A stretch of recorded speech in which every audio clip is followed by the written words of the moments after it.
सांगा. एक तर कर्मधर्मानुसार महारोगी मिळाले आणि महारोगी मिळाल्यानंतर हे परस्त्रीची इच्छा करते. किती महान दुःख आहे.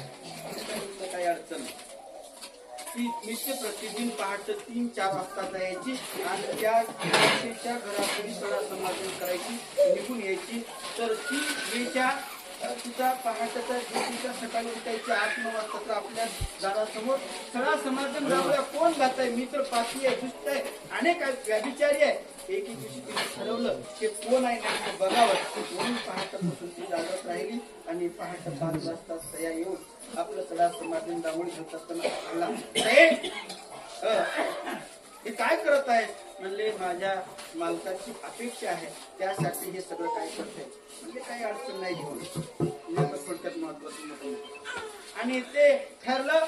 आणि रात्रीच्या वेळी अमावस्याची रात्र भयानक अंधार, त्यामध्ये ती त्याला आपल्या कोठडीवर डोक्यावर घेतलं. काही काही शास्त्रामध्ये गाड्यावर घेतला, असं काही परिस्थिती ठिकाणी वेगवेगळा भाग सांगितला. आणि रात्री अंधाराच्या रात्री वाटेने जात असताना त्या महान चौकामध्ये भर रस्त्यामध्ये मांडवे ऋषीला सुळावर दिलं होतं. मांडवे कशावरून? त्या आश्रमामध्ये मांडवे ऋषी आश्रमामध्ये चोर राजाची चोरी करून त्या आश्रमामध्ये येऊन त्यांचा जो काही ऐवज होता त्या आश्रमात टाकला होता. आणि सैनिकांना गृहीत धरलं.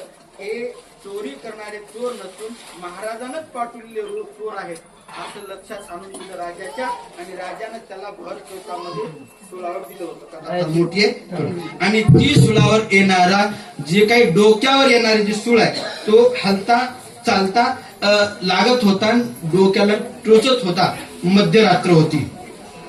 अंधाऱ्या रात्रीमध्ये दत्ता प्रभू